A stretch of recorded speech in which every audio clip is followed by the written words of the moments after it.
ब्रह्मचर्य से बड़ी कोई तपस्या नहीं है। देखो यहां संकोच का त्याग होकर चर्चा हो रही। आप असत आचरण करने में संकोच करें, लेकिन असत आचरणों से कैसे बचा जाता है उन युक्तियों में संकोच मत मांगे। महादेव जी कहते हैं ब्रह्मचर्य अर्थात वीर्य धारण करना महान उत्कृष्ट तप है, भगवत प्रसन्नता का प्रधान हेतु है। इससे बढ़कर कोई तपश्चर्या तीनों लोकों में प्रसिद्ध नहीं है। जो ऊर्ध्वरेता अखंड ब्रह्मचारी है वो पुरुष नहीं, वो साक्षात भगवत स्वरूप महादेव है।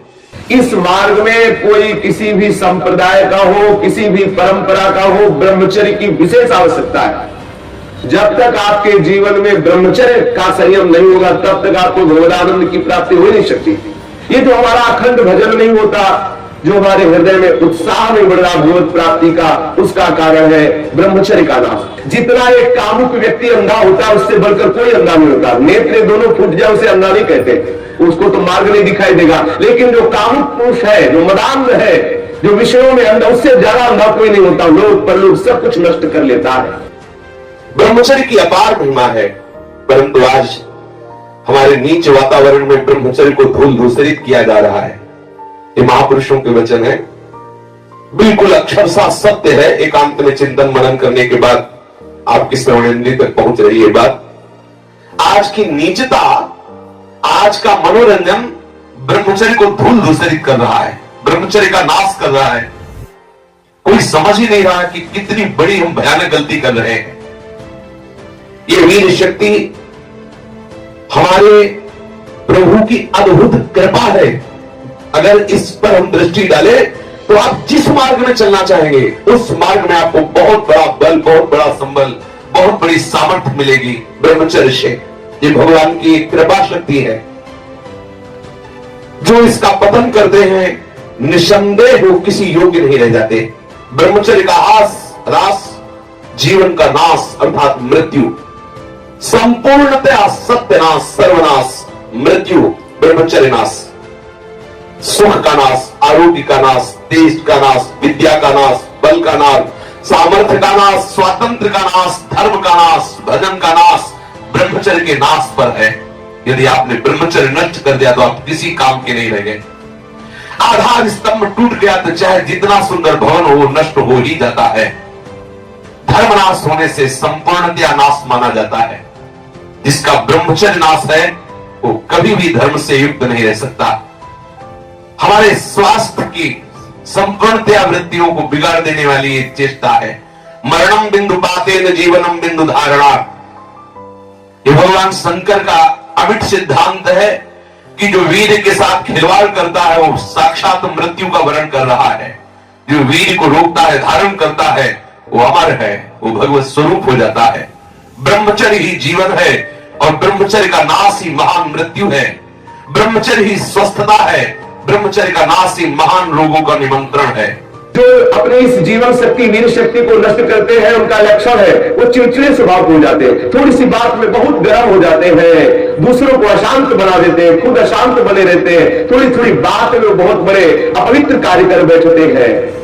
जिन्हें ब्रह्मचर्य व्रत रखने की बात जिनके जीवन में आए वो महाक्रोधी हो जाते हैं, ईर्ष्यालु हो जाते हैं, पापात्मा बन जाते हैं और घोर विषयों के गुलाम बन जाते हैं। जैसे जैसे उनकी जीवनी शक्ति नष्ट होती वैसे वैसे उनको लगता है कि विषय में सुख और है, इससे नहीं तो इससे, ऐसी वासना बढ़ करके उनकी महादुर्गति हो जाती है। यदि आप अपनी इंद्रियों को नियंत्रित नहीं किए, आपने अपने को संयम में नहीं रखा तो सबसे बड़ी मूर्खता कर रहे हो। आप ठगे गए, अपने आप से आप ठगे गए। सावधान, जिसने अपनी इस जीवनी शक्ति का अपव्यय कर दिया उसका जीवन नष्ट हो जाता है, कुछ भी करने लायक नहीं रहता। वो केवल एक नाटक होता रहता है, अंदर अंदर उसको वही चिंतन चलता रहता है उसी विषय सुख का। और अवसर आने पर ना प्रगति में अवसर ना आया तो चिंतन मात्र से। देखो इस शरीर में कहीं भी वीर की शक्ति की थैली नहीं है, जैसे पित्त की थैली, ऐसे ऐसे अलग अलग, ऐसे कहीं भी कोई कोष नहीं है। कोई ऐसा शरीर में स्थान नहीं है जहां से आज भी डॉक्टर ऑपरेशन करके निकाल सके कि देखो ये वीर शक्ति का स्थान है। हर नस नाड़ी में वो व्याप्त शक्ति है। जब आप मन से संकल्प करते हैं उसी समय वो पूरे शरीर से संचित होकर एकत्रित हो जाती है। उस एकत्रित होने वाली नाड़ी का नाम है मनोवाह। और जिस समय आपने कामतापूर्वक संकल्प आगे बढ़ना आएगा, संकल्प किया, उसी समय आप बेकार हो गए। वो भले किसी कारण से बाद में वो शक्ति नष्ट हो, लेकिन बेकार आप उसी समय से हो गए। इसलिए सावधानी पूर्वक गंदे क्रियाएं, गंदे लोगों का संग और गंदे विचारों को अपने अधीन किया जाए। ब्रह्मचर्य के अभाव में हृदय सूखने लगता है। भगवत प्राप्ति की क्या, संसार की उन्नति की भी भावना नहीं रह जाती। लोक परलोक सब उजड़ा हुआ नजर आता है। जो ब्रह्मचर्य क्षीण करता है उसकी स्मृति का नाश हो जाता है, नेत्रों में कम दिखाई देने लगता है और लघुशंका के साथ वीर शक्ति का स्खलन होने लगता है। वो जान नहीं पाता, उसकी जीवनी शक्ति नष्ट होने लगती है। वो बिना किसी कारण अशांत बना रहता है, लाखों चिंताएं उसके मन में डूबने लगती है, वो दुर्बल होने लगता है, बड़ा निद्रा का वो वशीभूत हो जाता है। जरा सा निद्रा आ रही, जरा में हम तो देखते हैं लोग बैठते ही सोने लगते हैं और मोटापा बढ़ जाता है, आलस्य बढ़ने लगता है, उदासी आने लगती है, हृदय में घबराहट पैदा होने लगती है, श्वास अवरोध होने लगता है, कष्ट से श्वास या श्वास तीव्र गति से चलने लगती है, यक्षमा हो जाता है, पृष्ठ शूल रोग हो जाता है, कटिवात हो जाता है, शिरोवेदना बढ़ने लगती है, जोड़ों में दर्द होने लगता है, दुर्बल हो जाता है और निद्रा के समय उसका जो शक्ति है वो क्षीण होने लगती, बह जाती, उसको पता ही नहीं लगता। मानसिक अस्थिरता, विचार शक्ति की दुर्बलता, ये भयानक भयानक कमजोरियां उसके जीवन में प्रकट हो जाती है, जो इसे मनोरंजन समझता है। सावधान, अगर आप अशांति से हटकर शांति में जाना चाहते हो, दुख से बचकर महासुख का अनुभव करना चाहते हो, तो ब्रह्मचर्य पर दृष्टि दीजिए। ब्रह्मचर्य चारों पुरुषार्थों का, धर्म अर्थ काम का मूल है। ब्रह्मचर्य भोग और मोक्ष प्रदान करने वाला है। वीर अनंत अनमोल सिद्धि है। इसी वीर के बल से जिस देवता को चाहो तुम अधीन कर सकते हो, उसके नाश से तुम पूर्ण पतित नीच बन सकते हो। बिना ब्रह्मचर्य धारण किए हुए कोई पुरुष कदापि किसी भी श्रेष्ठ पद का अधिकार नहीं प्राप्त कर सकता। वीर भ्रष्ट पुरुष कदापि पवित्र नहीं, कदापि धर्मात्मा नहीं, कदापि महात्मा नहीं हो सकता। वो दंभ और पाखंड भले कर ले, बिना ब्रह्मचर्य के प्रत्यक्ष इंद्र भी तुच्छ है, पद दलित है। साधारण मनुष्यों की तो बात है क्या, परमार्थ के पद पर या व्यवहार के पथ पर जिधर भी तुम जाना चाहते हो, अति आवश्यक है ब्रह्मचर्य। समस्त विद्याओं की सूक्ष्म राशि को प्रकाशित करने वाला ब्रह्मचर्य, समस्त वैभवों की सिद्धियों को प्रकाशित करने वाला ब्रह्मचर्य, समस्त सौभाग्य का उदय करने वाला ब्रह्मचर्य। ब्रह्मचर्य सर्वश्रेष्ठ मंत्र है, ब्रह्मचर्य सर्वश्रेष्ठ तपस्या है, ब्रह्मचर्य सर्वश्रेष्ठ बल है, स्वतंत्रता है, महान उन्नति है। ब्रह्मचर्य ही हमारी संपूर्ण सिद्धियों का एकमात्र बीज है, रहस्य है। जो साधक या जो गृहस्थ 20 वर्ष अगर गृहस्थ में जाना है तो 20 वर्ष तक किसी भी स्थिति में ब्रह्मचर्य नष्ट नहीं होना चाहिए। यदि ब्रह्मचर्य नष्ट करते हैं तो वो गृहस्थी के योग्य नहीं रह जाते। उनके घर में भ्रष्टाचार होता है, संतानें भी होती है तो वही होती है जो किसी योग्य नहीं रहते। शास्त्र के सिद्धांत से चलने वाले उपासक को, अर्थात भगवत प्राप्ति के मार्ग में चलने वाले उपासक को चाहिए, अगर वो गृहस्थ है तो जब ब्याह हो उसी के बाद शास्त्र मर्यादा से ब्रह्मचर्य खंडित करे, ये उसका उपासना का अपशोभ भी माना जाएगा। लेकिन यदि वैरागी है, भगवत मार्ग का पथिक है, तो अष्ट मैथुनों से बचे। गृहस्थ हो तो उचित संतानोत्पत्ति के लिए भगवत प्रार्थना से युक्त होकर, हे करुणा निधान, मैं आपकी आज्ञा का पालन करने के लिए अपने ब्रह्मचर्य को क्षीण करता हूं। आपकी कृपा प्रसाद से मैं आपकी प्राप्ति के लिए गृहस्थ धर्म रूपी पूजा आपको स्वीकार करने के लिए प्रार्थना करता हूं। प्रभु, ये पूजा है, आप स्वीकार कीजिए। वो गृहस्थ धन्य है जो ब्रह्मचर्य पूर्वक संतानोत्पत्ति की क्रिया करके भगवान की आराधना करता है। जो विरक्त संपूर्ण रूप से ब्रह्मचर्य है, उसको विशेष साधना नहीं करनी पड़ती, अपने आप भगवती स्मृति अखंड होने लगती है, क्योंकि महाआनंद स्वरूप ब्रह्मचर्य है। महाआनंद, आप सोच भी नहीं सकते कि ब्रह्मचारी को कितना आनंद होता है। जो ब्रह्मचर्य धारण करता है उससे अपार आनंद, अपार सुख प्राप्त होता है। सभी सुखों में सर्वाधिक नष्ट करने वाला सुख एक काम सुख है, सबसे ज्यादा पतन करने वाला एक सुख है, सबसे ज्यादा नाश करने वाला सुख है। इसलिए सावधान, विषय सुख के लिए आप अपने ऐसे अमूल्य जीवन को नष्ट मत कीजिए। पहले जो गृहस्थ जब होते थे ब्रह्मचर्य, 25 वर्ष तक तो सब कोई ब्रह्मचर्य रहता था, चाहे वो गृहस्थ हो चाहे वो विरक्त में जाना हो, चाहे वो जिस मार्ग में जाना हो, 25 वर्ष तक तो सबकी नींव ब्रह्मचर्य से युक्त होती है। अब 25 वर्ष तक तो हजारों दुर्गति हो जाती है, क्योंकि ऐसे ऐसे साधन चल चुके हैं, ऐसा कुसंग हो चुका है, वो दृश्य देख देख करके उनकी भावनाएं दूषित हो गई, अपने को नष्ट कर लेते हैं। फिर क्या रह गया जीवन? ये अमूल्य मनुष्य जीवन किस काम करेगा? जब 10 वर्ष ब्रह्मचर्य लेकर भगवत भजन करके संतान उत्पत्ति करते थे, तो उन माताओं के गर्भ से कोई भगवत प्राप्त करने वाले साधक पैदा होते थे, या कोई महावीर पैदा होते थे जो देश की रक्षा के लिए अपने प्राणों को समर्पित करते थे, जो समाज को सुख पहुंचाने वाले ऐसे बालक पैदा होते थे। ब्रह्मचर्य के बिना पूर्ण, चाहे गृहस्थ हो चाहे विरक्त हो, कोई भी हो, वो पूर्ण पशु जीवन है, पूर्ण पशु जीवन है।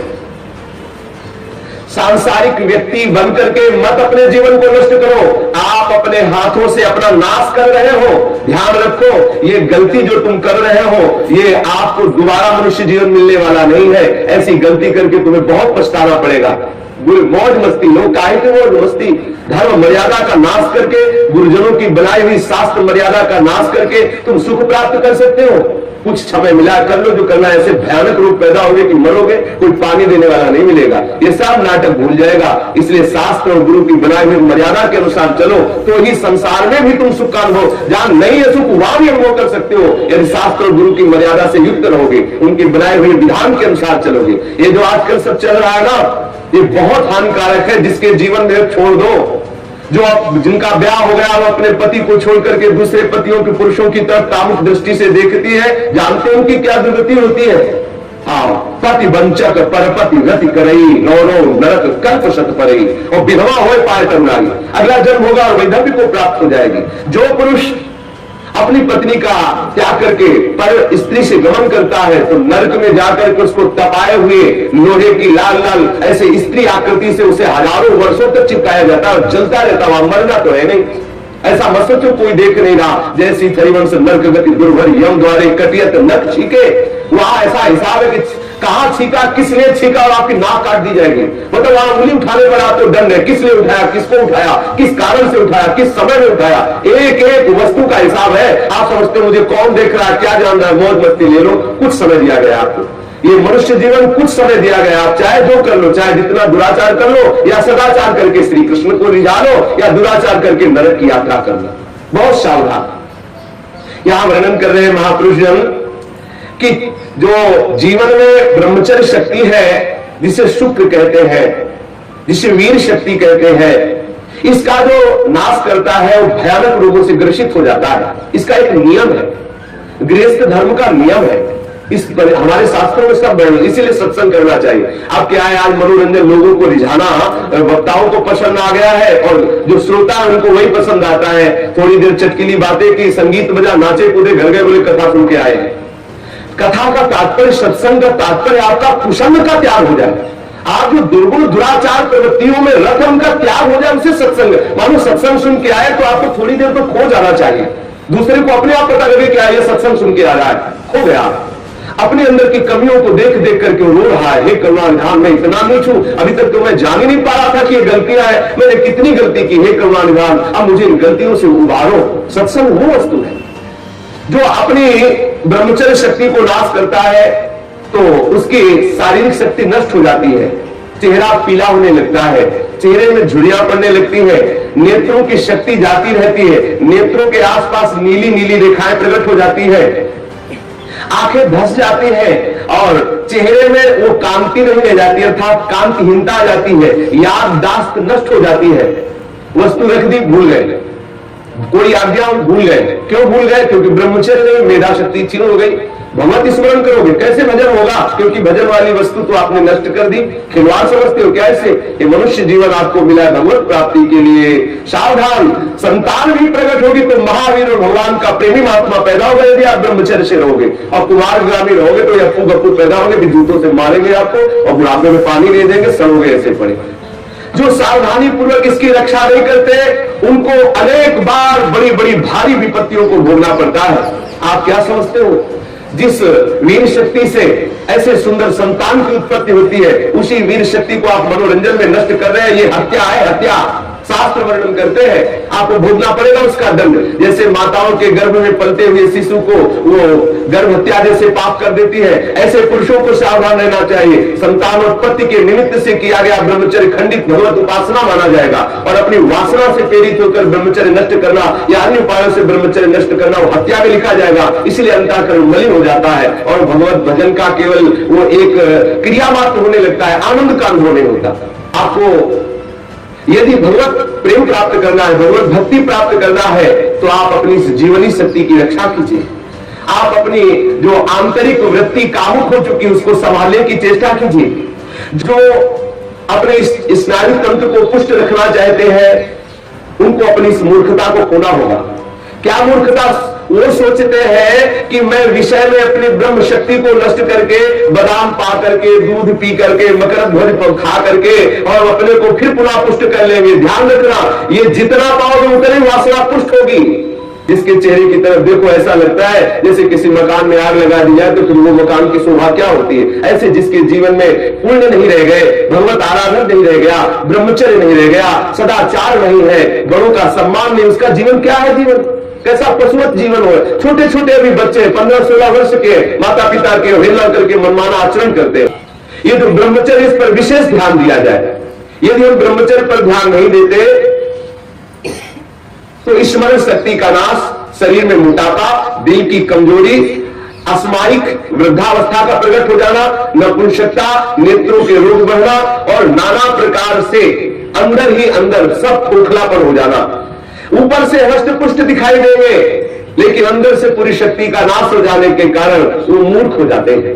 मतलब बुद्धि भी मूर्ख हो जाती है, शरीर भी शिथिल हो जाता है, किसी काम के नहीं रह जाते हैं। ये मत समझो कि इतना ही सुख है, यहां तो सुख है ही नहीं। ये जो बच्चियां, माताएं, बहने या पुरुष अपनी वासना का शिकार हो चुके हुए हैं, उनको खेद करना चाहिए बात सुनकर और सावधानी पूर्वक आगे बढ़ना चाहिए। परमार्थ में गलती का पोषण नहीं करना चाहिए। आज हमारी ऐसी बेईमानी है कि हम अंदर की गलतियों को छुपाते हैं और थोड़ा सा भी गुण होगा तो उसका प्रचार करने लगते हैं। अंदर की गलतियों को गलती मान करके उनको दूरी किया जाए, चाहे वो बच्चा हो, चाहे वो जवान हो, चाहे बूढ़ा हो। गलतियों को छोड़ करके भगवत मार्ग में आगे बढ़ो तो आनंद का अनुभव होगा। ये प्राणों की पूर्ण शक्ति है, जीवनी शक्ति है, इसे व्यर्थ में नष्ट मत करो। सावधान हो। देखो आप थोड़ी देर ब्रह्मचर्य लेकर के देखो, आपके नेत्रों में चमक आ जाएगी, आपके कपोलों पर लावण्य आ जाएगा, आपके हृदय में बिना कुछ किए एक आनंद की लहर सी दौड़ती रहेगी। थोड़े दिन रह के देखो। कुछ दिन ब्रह्मचर्य रहने पे कष्ट का अनुभव होता है। जब अंदर वासना होती है ना, वो प्रेरित करती है। जैसे जैसे ब्रह्मचर्य बढ़ता वैसे वैसे अंदर आह्लाद होता है। तो हम आह्लाद को नहीं सह पाते तो लगता है कि यदि ब्रह्मचर्य क्षीण हो जाए तो मुझे सुख मिलेगा, ऐसा लगता है। यदि सत्संग हो और भजन पूर्वक हम जीवन व्यतीत करें, सदाचार पूर्वक भोजन शुद्ध हो, तो कुछ ही महीने में वो ब्रह्मचर्य जब पकने लगता है, थोड़ा सा आनंद अनुभव होते सहने लगता है। पहले तो थोड़ा कष्ट होता है। अगर 1 वर्ष ठीक ब्रह्मचर्य रह जाए और कुशल ना हो तो इतना आनंद उसको अनुभव होने लगेगा, देखेगा नहीं इसी नारकी खेलों की तरफ, इधर संसार के दुराचारों की तरफ देखेगा भी नहीं, पर कुशल ना होने पाए। अगर कुशल होगा तो 20 वर्ष ब्रह्मचर्य रहने के बाद भी पतित हो जाएगा। कुसंग से सर्वदा बचता रहे। 1 वर्ष अगर ब्रह्मचर्य हो सकता है थोड़े दिन कठिन लगे क्योंकि गलत अभ्यास हो गए। 1 वर्ष ब्रह्मचर्य रहिए, अपने आप स्वाभाविक जो क्रिया होती है उस पर दृष्टि मत डालिए। आप अपने संकल्प से कोई गलत कार्य मत कीजिए और ब्रह्मचर्य रहिए तो आपको आनंद का अनुभव होने लगेगा। भजन करना नहीं पड़ता, अपने आप भजन होता है। नींद कम हो जाती है, आसनों पर जितनी देर चाहो आराम से बैठ सकते हो। और कोई भी रोग हो वो अपना पूरा प्रभाव नहीं डाल सकता क्योंकि आपके अंदर ब्रह्म शक्ति विराजमान है। जो ब्रह्मचर्यहीन हो जाता है वो भजन का लाभ नहीं ले सकता है। मन, प्राण तथा ये ब्रह्मचर्य, ये तीनों एक ही है। जिसका ब्रह्मचर्य ठीक, उसके प्राण सूक्ष्म हो जाते हैं और मन शांत होने लगता है। जिसका ब्रह्मचर्य ठीक रहे, स्थूल प्राण होने लगते हैं। पहचान है, ऐसे भैंसे की जैसे श्वास निकलती है। जब सोते तो बड़े भारी ऐसे घोटे शोरगुल होता है, स्थूल प्राणों का लक्षण है। और मन उनका चंचल होता है। उनकी श्वास, उनका मन, उनका ब्रह्मचर्य, तीनों क्षीण होने से फिर न कोई भजन होता है, न कोई साधन होता है, न कोई चिंतन होता है। जिसकी श्वास स्थूल होती, मन चंचल होता है, उसका चिंतन एकाग्र नहीं होता है। ये बहुत काम की बात है, इसे संभाल कर रखिए। मत समझिए कि कोई साधारण बात हो रही, इसको संभाल लीजिए। यदि आप विरक्त हैं तो संपूर्ण रूप से आप सावधान हो जाइए। यदि गृहस्थ हैं तो संयम में आ जाइए। एक पत्नी व्रत धारण करते हुए संतानोत्पत्ति की भगवत पूजा का भाव रखते हुए ही गृहस्थ धर्म में ब्रह्मचर्य को खंडित कीजिए, अन्यथा ब्रह्मचर्य को धारण कीजिए। सावधान रहिए।